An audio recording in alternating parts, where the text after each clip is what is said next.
Hello అందరికీ welcome back to our channel recipe with Usha. ఈరోజైతే బెల్లం పరమాన్నం అనేది చేసి చూచిపోతున్నానండి.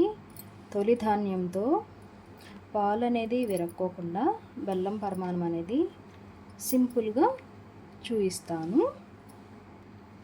చల్లారిన తర్వాత కూడా గట్టిగా అవ్వకోకుండా స్మూత్గా నోట్లో వేసుకుంటే కరిగిపోయేలాగా చూపిస్తానండి ఈరోజు. ఇంకా ఆలస్యం లేకుండా వీడియోలోకి అయితే వెళ్ళిపోదాము. పరమాన్నానికి కావలసిన పదార్థాలు: పాలు, కొత్త బియ్యము, బెల్లం, జీడిపప్పు, కిస్మిస్, నెయ్యి. ఇప్పుడైతే చేసే విధానం. కొత్త ధాన్యం అని ఎందుకన్నానంటే మన సంక్రాంతి పండగకి కుప్పలు నూర్చి ఒడ్డు అయితే తీసుకొస్తారు.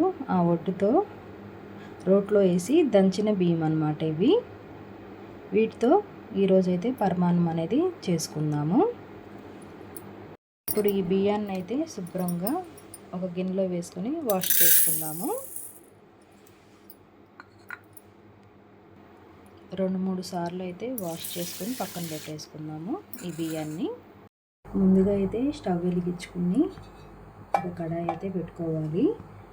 మనం 1 కప్పు బియ్యం తీసుకున్నాం కాబట్టి 6 కప్పుల వరకు పాలు అయితే పోసుకోవాలి. 6 కప్పులు పాలు పోసిన తర్వాత 2 కప్పులు వాటర్ అయితే పోసుకోవాలి.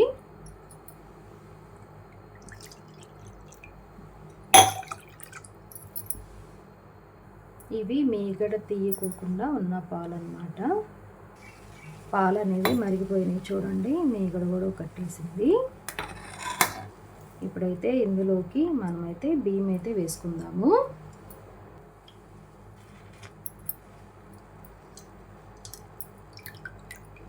బియ్యం వేయగానే చూడండి పాలు అనేవి కిందకి వెళ్ళిపోయినాయి.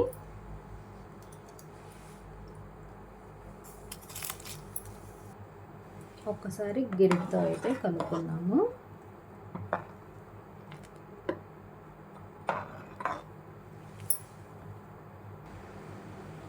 ఇప్పుడు ఒకసారి అయితే మన బియ్యం ఎంతవరకు ఉడికినాయో చూస్తాము.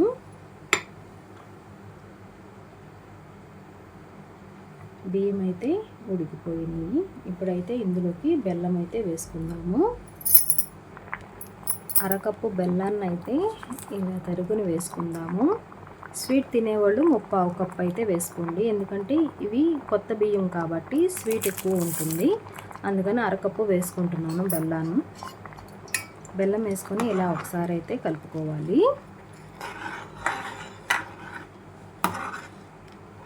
ఇది బాగా ఉడుకుతూ ఉంటుందండి. ఇప్పుడైతే నెయ్యి వేసుకుని జీడిపప్పు, కిస్మిస్ అయితే ఫ్రై చేసుకుందాము. నెయ్యి వేసుకుందాము. ఇప్పుడు ఇందులోకి జీడిపప్పు, కిస్మిస్లు అయితే వేసేసుకుందాము.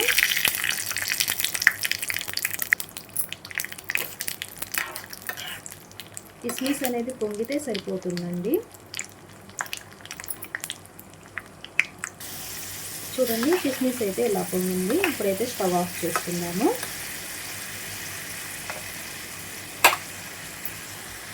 ఇప్పుడైతే ఇందులో వేసేసుకుందాము.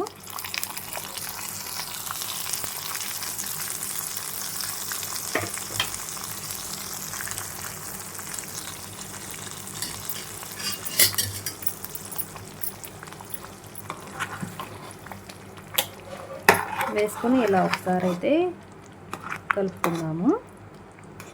చూసారా బెల్లం పరమాన్నం అయితే రెడీ అయిపోయింది.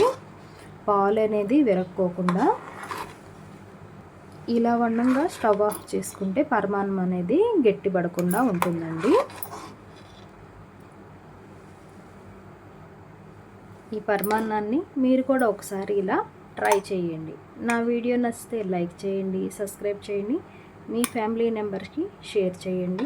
మరొక రెసిపీతో మీ ముందు ఉంటాను. Recipe with Usha.